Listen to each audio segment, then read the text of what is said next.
किया कि अपना इकलौता पुत्र दे दिया ताकि जो कोई उस पर विश्वास हाँ, क्या लिखा है? ताकि जो कोई विश्वास कर। जो कोई मतलब कौन कौन है? हाँ, नहीं मतलब कि जो कोई मतलब जो विश्वास करता है वही है। जो भी हो, कोई भी जात का। संसार में उसने परमेश्वर ने किससे प्यार किया? जगत में कौन कौन रहते? हम ये लोग सिर्फ रहते हैं क्या? हमारा उराव लोग, हमारा ये लोग, ये सब रहते हैं कि क्या? जब परमेश्वर ने जगत से प्यार किया, जगत में जितने लोग रहते हैं सबसे उसने प्यार किया। कोई भी नहीं बोलेगा कि परमेश्वर मुझसे नहीं प्यार करता, लेकिन हम मुझसे नहीं करेंगे। लेकिन परमेश्वर पहले से ही उसने अपने वचन में कहा है कि परमेश्वर ने जगत से प्यार किया। और क्या लिखा है? परमेश्वर ने जगत से ऐसा प्रेम रखा, ऐसा प्रेम मतलब कि प्रेम का कोई नाप तोल नहीं है। प्रेम का कोई मतलब ऐसा प्रेम का अर्थात मैं उसको समझाने के लिए अगर जाऊं तो हमारे बच्चे लोग अगर बाहर में खेलते रहेंगे और एक हाथी आ जाएगा तो क्या बोलेंगे? आकर के एकदम दौड़ करके आकर के क्या बोलेंगे? माँ या पापा, इतना बड़ा हाथी है कि छोटा, ऐसा बोलेंगे? छोटा हाथी बोलेंगे नहीं ना। वो हाथ को जितना फैला सकते हैं उतना बड़ा हाथी वो आ रहा है, वैसे बोल के देखेंगे। तो मेरे कहने का मतलब, परमेश्वर जो मुझे और आपको प्यार किया, उसका प्यार का भी कोई नाप तोल नहीं है। परमेश्वर ने जगत से ऐसा प्रेम रखा कि उसने अपना एकलौता पुत्र दे दिया ताकि जो कोई भी, यहां पर लिखा है जो कोई भी, जगत का कोई भी व्यक्ति हो, हिंदू मुस्लिम सिख ईसाई धनी गरीब, कोई भी इसमें नहीं है, हर कोई, परमेश्वर ने जगत से ऐसा प्रेम रखा कि उसने अपना एकलौता पुत्र दे दिया ताकि जो कोई भी उस पर विश्वास करे वो क्या हो? क्या करने से नाश नहीं होगा? सिर्फ क्या करना है? कितने लोग विश्वास करते हैं? हर एक बार मैं हाथ उठाऊंगा। मैं और आप किस लिए विश्वास करते हैं? अभी बताइए। मैं और आप क्यों विश्वास करते हैं? कोई अगर पूछेगा तो क्या बोलेंगे? क्या बोलेंगे? उसमें तो लिखा है, बोलिए ना। आप जान रहे हैं नहीं बोल रहे हैं, डर रहे नहीं मालूम करते। उसमें क्या लिखा है? नाश हम नाश होना नहीं चाहते ना, पर प्रभु यीशु मसीह भी नाश नहीं हुए ना। प्रभु यीशु मसीह को क्या किया गया? उनके ऊपर थूका गया, कोड़े मारा गया, उनको इतना सताया गया। सताने के बाद उनको क्रूस पर टांग दिया गया, चढ़ा दिया गया। उसके बाद भी कांटों का मुकुट पहनाया गया, फिर कीला ठोका गया, और मरने के बाद भी उसने क्या किया? जीवित हो गया। हालेलुया। इसलिए जीवित हुआ कि मैं और आप मरने के बाद भी जीवित हो सकते हैं। यही हमारा विश्वास है। हालेलुया।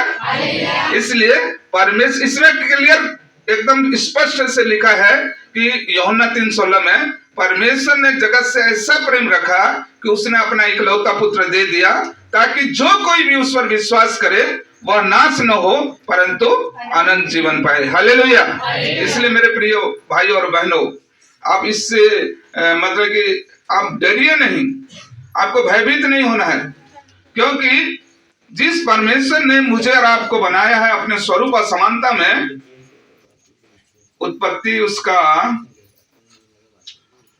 1:25 पढ़िए। क्या लिखा है? 1:25 पद जल्दी पढ़िए। हमारे पास इस प्रकार परमेश्वर ने पृथ्वी के जाति जाति के वन पशुओं को और जाति जाति के घरेलू पशुओं को और जाति जाति के भूमि पर सब रेंगने वाले जंतुओं को बनाया, और परमेश्वर ने देखा कि अच्छा है। फिर परमेश्वर ने कहा, हम मनुष्य को अपने स्वरूप के अनुसार अपनी समानता में बनाएं, और वे समुद्र की मछलियां और आकाश के पक्षियों और घरेलू पशु। एक पद को पढ़िए ना, 25 पद। हाँ, थैंक यू। यहाँ पर लिखा है, जब परमेश्वर ने सारी सृष्टि को बनाने के बाद अंत में किसको बनाया? मनुष्य कौन है? हम लोग हैं ना। हाँ, अंत में उसने मनुष्य को बनाया। मनुष्य को कैसे बनाया? अपने स्वरूप और समानता में बनाया। मैं इसको बार बार बोलता हूँ। कितने जन शादी किए हैं? शादी कौन कौन की है? जब आपके यहाँ बेटा या बेटी पैदा होता है, पड़ोस वाले क्या बोलते हैं देख करके? ऐसा बोलते हैं ना? मेरे कहने का मतलब वही है कि इसके पापा के समान गया। अरे इसका नाक तो उसका मम्मी के जैसा है, या इसका मुंह या उसका आंख इसके पापा के समान है। इस प्रकार हमारे पड़ोसी लोग आकर के बोलते हैं। मेरे कहने का मतलब यह है कि परमेश्वर ने जब मनुष्य को सृष्टि किया तो परमेश्वर ने मुझे और आपको अपने स्वरूप और समानता में बनाया। इसलिए मेरे प्रिय भाई और बहनों, हम इसलिए विश्वास करते हैं क्योंकि उसने कहा कि तुम मरने के बाद भी तुम्हारे पास एक जीवन है। हमारा एक विशेष भरोसा आशा है कि विश्वास करने के द्वारा हम अनंत जीवन को प्राप्त करेंगे। क्योंकि यहाँ अगर हम कितना समय है, हो सकता है संसार में, हो सकता है हम बच्चे हों या जवान हो या बुजुर्ग हो या जैसे भी हो, कभी न कभी हम इस संसार को छोड़ करके जाना है। और जाना है इसका मतलब यह है कि एक समय आएगा हम सबको इस सब चीज को छोड़ के जाएंगे। अब जब जाएंगे तो दो ही जगह जाएंगे। कौन कौन सा जगह जाएंगे? स्वर्ग और नरक। क्योंकि दो जगह के सिवा और तीसरा जगह नहीं है। तो कौन चाहता है नरक जाने के लिए? हाथ उठाए। कोई नहीं चाहते हैं, क्योंकि आप लोग विश्वास करते हैं ना। हालेलुया। आप लोग विश्वास करते हैं स्वर्ग जाने के लिए, तो हमको स्वर्ग जाने के समान काम भी करना पड़ेगा। यदि मुझको डॉक्टर बनना है तो मैं डॉक्टर का पढ़ाई नहीं करूंगा तो मैं डॉक्टर कभी भी बन नहीं सकता। तो मेरे प्रिय भाई और बहनों, यदि आपको विश्वास करते हैं, यदि आप स्वर्ग जाना चाहते हैं, तो सबसे पहले आपको विश्वास करना है। जैसा हमारे पिछले समय मास्टर हमारे जो प्रभु के दास रेवरेंड विनोद भाई ने बोला कि उद्धार के विषय में बताया गया, तो मैं आपको समय और नहीं लूंगा क्योंकि बहुत समय चला गया है। और जब हम बारिश का समय है और बारिश समय में हम जो काम के लिए आए हैं बपतिस्मा के लिए, उसको हम आगे बढ़ाएंगे। तो एक चीज को बोल करके मैं आप लोगों को इस संदेश को मैं समाप्त करना चाहूंगा। वो है, जब कोई विश्वास करता है, विश्वास करने वालों का चिन्ह क्या है? आप लोग कोई नहीं बताए। विश्वास करने वालों का एक चिन्ह बताएंगे, बाइबल में लिखा है, पढ़िए तो। परमेश्वर मरकुस 16 को पढ़िए, धीरे धीरे पढ़ेंगे, फिर उसके बाद हम समाप्त करेंगे। एक जो विश्वास करता है, जो प्रभु यीशु मसीह पर विश्वास करता है, उसके पास ये चीज होना जरूरी है। यदि मैं और आप स्वर्ग जाना चाहते हैं तो स्वर्ग जाने के लिए हमको कुछ कार्य करना पड़ेगा, तब हम स्वर्ग जा पाएंगे। नहीं कि हम ऐसा आएंगे, बैठेंगे, नाचेंगे, गाएंगे, फिर उसके बाद चर्च बैठेंगे, उसके बाद और कुछ नहीं करेंगे। जो विश्वास करे, यहाँ पर लिखा है, इधर सुनिए, जो विश्वास करे और बपतिस्मा ले उसी का उद्धार होगा, उसी का उद्धार होगा। हालेलुया।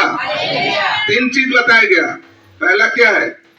जो विश्वास करे, और दूसरा बपतिस्मा ले, तीसरा उसी का उद्धार होगा। हालेलुया। कितने लोगों ने बपतिस्मा लिया है? कितने लोग लेना चाहते हैं? लेने वाले। अब कितने लोग नहीं ले रहे हैं? नहीं लिए, नहीं लेना चाहते, अभी उनका मन अभी नहीं है। कितने लोग का उनका मन अभी नहीं है, लेना चाहते हैं लेकिन अभी वो नहीं डिसाइड नहीं किया है। मेरे प्रिय भाई और बहनों, मेरे कहने का मतलब यह है कि यदि समय के रहते अगर हम कुछ कार्य नहीं करेंगे तो हो सकता है हम जिस जगह जाना चाहते हैं उस जगह में जा नहीं पाएंगे।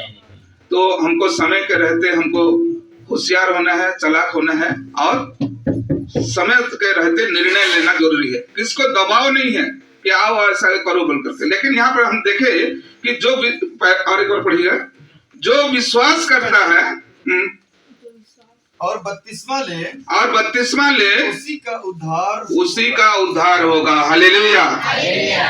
और उसके बाद हम देखेंगे कि एक विश्वास करने वालों का चिन्ह क्या होगा। कोई जबरदस्ती किसी को 32वां देने का कोई जरूरत नहीं। यहाँ पर आप अपने मन से ये करेंगे, विश्वास करेंगे, 32वां लेंगे तो उसी का उद्धार यहाँ पर होगा। मैं अपने तरफ से बोल रहा हूँ कि क्या? मैं अपने तरफ से बोल रहा हूँ क्या? मैं वचन में जो लिखा है, परमेश्वर का वचन में जो लिखा है, उसी को मैं आप लोग के सामने बता रहा हूँ। ठीक है, आगे बढ़िए। और 32वां ना ले,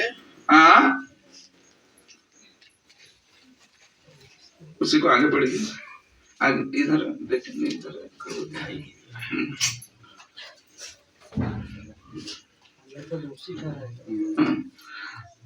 जो विश्वास न करेगा वह दोषी ठहराया जाएगा। विश्वास करने वालों के ये चिन्ह होंगे। क्या चिन्ह है? देखिए, जो विश्वास करता है उसको क्या चिन्ह है बता। देखिए, कि वे मेरे नाम से दुष्ट आत्मा को निकालेंगे। क्या करेंगे? दुष्ट आत्मा को निकालेंगे। कौन? जो विश्वास जो विश्वास करेगा वो दुष्ट आत्मा को भी निकाल सकता है। हालेलुया। हाँ, उसके बाद नई नई भाषा बोलेंगे। दूसरा बात क्या है? नई नई भाषा भी बोलेंगे। उसके बाद सांपों को उठा लेंगे। सांपों को भी उठा लेंगे। कितना बड़ा काम है। सांप को डरते हैं कि क्या करते हैं? लेकिन प्रभु यीशु मसीह यहाँ पर दिखा रहा है, वचन में लिखा है कि वो सांपों को भी उठा लेंगे। सिर्फ क्या करना है? विश्वास करना है। हालेलुया। विश्वास करने वालों को पहला क्या लिखा है? पहला क्या लिखा है? आप लोग वचन देख रहे, पहला आप लोग सुन रहे हैं, फिर उसके बाद एक कान में सुन रहे, एक कान में उड़ा दे रहे। विश्वास करने वाले का पहला गुण क्या है? वे मेरे नाम से दुष्ट आत्मा को भी निकाल देंगे। कितना बड़ा शक्ति पाएंगे? क्या करने से? विश्वास करने से। वे मेरे नाम से दुष्ट आत्मा को निकाल देंगे। पिता, पुत्र, पवित्र आत्मा के नाम से दूर हो जा। देखिए, आप कोशिश करिए, लेकिन आपका लिंक उधर होना चाहिए। आपका टावर जो है क्लियर होना चाहिए यीशु मसीह के पास। अगर यीशु मसीह के पास हमारा टावर अगर क्लियर नहीं होगा तो क्या फोन से बात कर सकते हैं क्या? नहीं कर सकते हैं, डिस्टर्ब हो जाता है। तो हमारा टावर को क्लियर करना पड़ेगा, अर्थात हमारा संपर्क उसके साथ बना रहना चाहिए। उसके बाद क्या लिखा है? प्राण नाशक वस्तु भी यदि पी जाए। क्या लिखा है? प्राण नाशक वस्तु भी पी जाए तो भी उनकी कुछ हानि। हालेलुया। हालेलुया। सिर्फ क्या करना है? विश्वास करना है। मेरे प्रिय भाई और बहनों, हम कब किस समय यहाँ से चले जाएंगे हम नहीं जान सकते, लेकिन अगर हम विश्वास हमारा मजबूत है तो हम यहाँ मर भी जाएंगे, हम कहाँ जीवित हो जाएंगे। हालेलुया। हालेलुया। उसके बाद क्या लिखा है?